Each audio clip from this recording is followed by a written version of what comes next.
कुछ समय पहले हनी सिंह आपसे मिलने आए थे। हनी सिंह की लाइफ में बड़ा ही ज़्यादा ट्रांसफॉर्मेशन हुआ है। अभी मतलब एक अलग ही दुनिया में थे और अब एक अलग ही स्पिरिचुअलिटी की दुनिया में आने लगे हैं। क्या बातचीत हुई आपकी उनसे? हनी सिंह क्योंकि मुझे लगता है उनका भूत कैसा रहा ये तो सबको पता है। जी। वर्तमान हनी सिंह का अच्छा है और महादेव के बहुत भक्त हैं वो। जी। उस कारण मेरे बहुत प्रिय हैं वो। और मेरे कारण ही ऐसा मान लें कि वो महादेव के बहुत भक्त हैं। तो महादेव की कृपा से उनके जीवन में परिवर्तन आया। और ये परिवर्तन कहीं ना कहीं आपके जरिए रहा, माध्यम आप बने? महादेव की कृपा रही। अच्छा। महादेव की कृपा है।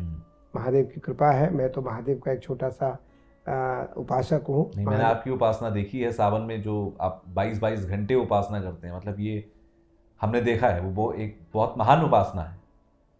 हाँ, वो भी क्योंकि महादेव की कृपा से है। कोई व्यक्ति तो 22 घंटे बैठ नहीं सकता है, बिल्कुल। क्योंकि हम उस समय टॉयलेट बाथरूम इत्यादि कुछ जाते नहीं, कुछ खाते पीते नहीं, 22 घंटे एक आसन से बैठते हैं। तो उस कारण मैं बहुत दुबला हो जाता हूँ। जी। सावन में इस हम बार सब ने देखी हैं वो तस्वीरें। सावन में इस बार लगभग हमारा 19 किलो के आसपास वजन एक महीने में कम हुआ। तो महादेव की कृपा है कि हनी सिंह के ऊपर मैं तो एक सीख देना चाहता हूँ आपके माध्यम से जी, संसार बिल्कुल। के उन लोगों को जो ईश्वर को नहीं मानते हैं। हम्म। जो ईश्वर को नहीं मानते हैं उनको हनी सिंह से प्रेरणा लेनी चाहिए कि हनी सिंह के जीवन में कैसा परिवर्तन आया और आज वो पुनः सुपरस्टार हुआ है। उसमें वह भाव आया और वो उसकी जो एक पूरी जीवन बदली वो महादेव के कारण बदली। महादेव ने बदला, लेकिन उन्होंने भी पूरे जीवन में अपनी जो भी घटनाएं उनकी थी वो महादेव के सामने उन्होंने समर्पित कर दिया। महादेव, मैं इस प्रकार था, मैं इस प्रकार हूँ और मैं अब आपका रहना चाहता हूँ।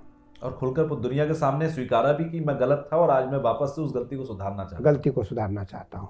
और उस गलती को उन्होंने सुधारा। जी। आज गलती को उन्होंने सुधारा और इसलिए हमारे यहाँ परंपरा है कि व्यक्ति कितना भी गलत हो लेकिन यदि वो सुधरना चाहता है तो सुधर सकता है। वो सुधर सकता है। लेकिन यदि वो नहीं सुधरना चाहता है दिल से तो वो नहीं सुधर सकता। कभी दिमाग से आदमी नहीं सुधर सकता, दिल से सुधर सकता है। तो इसलिए हनी सिंह ने दिल से परमात्मा को स्वीकार किया। परमात्मा ने उसकी स्वीकारता को स्वीकार कर लिया, उसके समर्पण को स्वीकार कर लिया और महादेव ने उसका बेड़ा पार कर दिया। महादेव ने उसको अच्छी लाइन में लगा दिया। आज वो पुनः उसी दुनिया में उसी प्रकार से स्थापित हुआ जिस प्रकार से वो चाहता था। और ये मुझे लगता है कि अभी भी समाज में बहुत सारे ऐसे लोग हैं जो गलत दिशा में, वो सुधर सकते हैं। सिर्फ अध्यात्म की तरफ एक नज़र करके देखना होगा। बिल्कुल सही कहा आपने। अध्यात्म क्योंकि मूल है। अध्यात्म परंपरा का जड़ है, पृथ्वी का जड़ सनातन है। सनातन है तो सनातन से जो जुड़ेगा, सनातन की परंपरा से जुड़ेगा, वो कभी कट्टर नहीं होगा। वो बहुत सहज रहेगा, बहुत सरल रहेगा।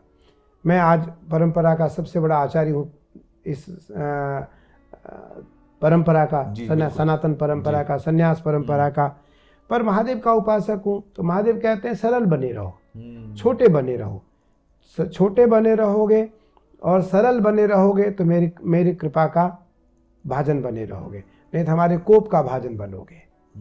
हमारी कृपा तुम्हारे पर बनी रहेगी। तो इसलिए सहज, सरल और सरल चित्त स्वभाव होना चाहिए और ईश्वर के प्रति आपका समर्पण रहे जी। तो ये हनी सिंह से यह प्रेरणा आज के युवाओं को लेनी चाहिए कि आज के युवाओं को यह प्रेरणा लेकर के कि हनी सिंह जैसे व्यक्ति महादेव के शरण में आकर के पुनः वो उस संसार में वापस आया जहां उसका आना असंभव था।